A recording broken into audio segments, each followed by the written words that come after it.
भगवान शिव के द्वादश ज्योतिर्लिंगों का सनातन परंपरा में अद्वितीय महत्व है। प्रत्येक ज्योतिर्लिंग से जुड़ी कथा भक्ति और आस्था की ज्योति प्रज्वलित करती है। इस श्रृंखला में हम क्रमशः इन सभी दिव्य गाथाओं का स्मरण कर रहे हैं। पिछले प्रसंग में हमने जाना श्री शैल पर्वत पर स्थित श्री मल्लिकार्जुन ज्योतिर्लिंग की पावन कथा। आज हम पहुंचते हैं मध्य प्रदेश की प्राचीन और पवित्र नगरी उज्जैन की ओर, जहां कालों के भी काल स्वयं महाकालेश्वर विराजमान है।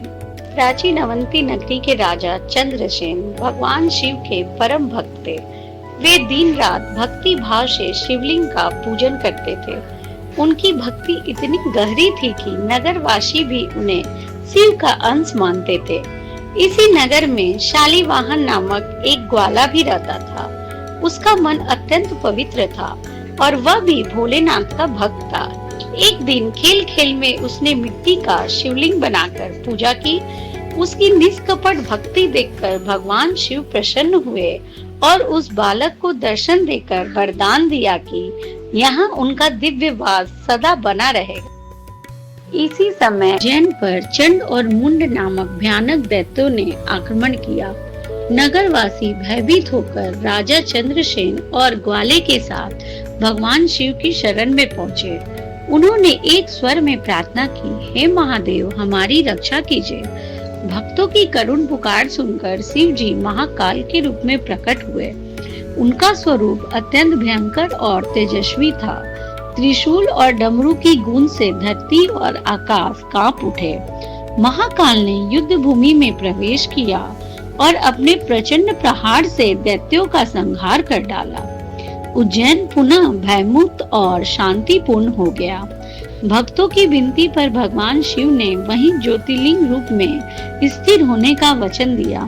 तभी से यह स्थान महाकालेश्वर ज्योतिर्लिंग के नाम से विख्यात हुआ।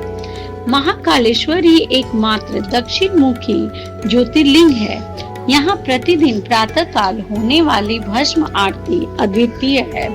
इसे देखने के लिए देश विदेश से श्रद्धालु आते हैं। इस आरती का दर्शन करने से भक्त मृत्यु के भय से मुक्त होकर मोक्ष की प्राप्ति करता है। उज्जैन नगरी केवल भौगोलिक दृष्टि से ही नहीं बल्कि धार्मिक दृष्टि से भी अत्यंत महत्वपूर्ण है।